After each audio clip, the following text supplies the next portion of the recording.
My name is Mike Dion. I am a developer at Indelible Inc. We're a web and marketing agency, and my goal is to help you get your head around how to set up a remote work model for your business. So at Indelible, we've pretty much always worked remotely for our clients. Most of the time when we hire a contractor or an employee, they're working remotely. What we've decided to do is start to release a handful of videos. We're going to actually put together a resource kit on our website at becomeindelible.com/resources/remote. I said that in another edition of this video that's not going to make the cut. If you're looking at going remote, the first thing that you need to do is take a deep breath and relax. So, EDBs, can you show us taking a deep breath? Okay. Now, take a day or two, get a clear head, and make this plan. Write it down. Say, write it down. Write it down. Perfect. So, write down your plan. Make sure your whole team has access to it. Okay, go ahead, say it again. Write it down. It's really important. Write it down. Make sure your whole team has access to it. Taking a day or two, losing some productivity for a day or two, is definitely going to be better than having a really chaotic several weeks. So it'll save you a lot of agony to take a breath and do it now. Remember that this is an opportunity for you to innovate. It's certainly high-risk time, but what I've seen is the community doesn't want to see our businesses fail.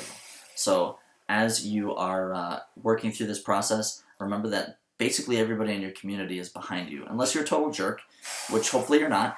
But if you've got customers that love you, they want to continue to access your services after all of this is over. Deep breath. Yes, you did a lot of deep breaths. Thank you. So Eden is my helper today. 4 things. Team. So your team, you need to have a way of tracking time. You need to have a way of communicating that's better than email and phone calls. And you need to have clear expectations that are written down, including how they should be communicating and how they should be tracking time. So we'll get into those in one of our other videos. The next thing, of course, is Project management. So project management, depending on your business, this actually may not be as big a deal. It really depends on how your stuff works. Yeah. But you typically need a tool that will help you see what needs to get done, who's supposed to do it, when it's done by, and preferably what it means to actually be done. Sometimes you might have a process, and so you're actually going to work a task through a series of steps. And there's a ton of different tools out there for project management. Data management. Good job. So a lot of teams worked at places where you were in an office and you had like a shared common drive or something like that. If you have access to that still, you're golden. If you don't, you're going to need some solution for that.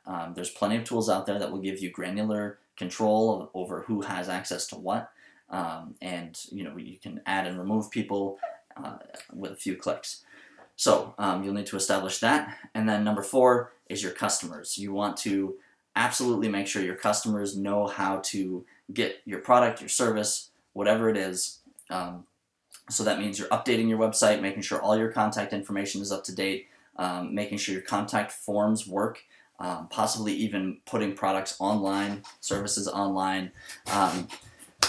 Your social media accounts, Facebook, Twitter, Instagram, TikTok, wherever you're at, wherever your business is online, make sure that all of that information is up to date. Check all your business listings, so like Google listings being the most important one, I would say. When people Google your business, do they see the current hours that you're keeping?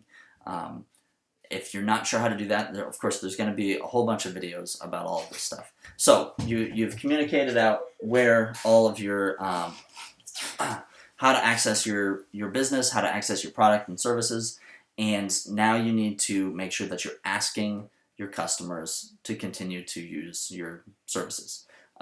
So great examples online. There's plenty of businesses saying, hey, due to what's going on right now, we are we're only operating delivery. Please call us at this number to order dinner. Something as simple as that, but reminding people frequently, by the way, be on Facebook, be on Twitter, be on wherever it is, be on it a lot, and remind people that you're there. Remind them, hey, call us and we're happy to help you through this difficult time, whatever. The community is rallying around the people that they see.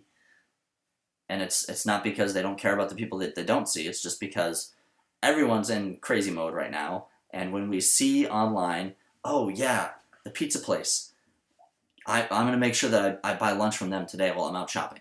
You know, things like that, just to make sure that everybody is supported. I hope that that is helpful. I hope that those 4 things are a good start for you. Again, go to our website, becomeindelible.com/resources/remote. Can you say that? Remote. Remote/remote. So we're going to do our best to get this resource built as quickly as we can, and we hope that it will be helpful to you.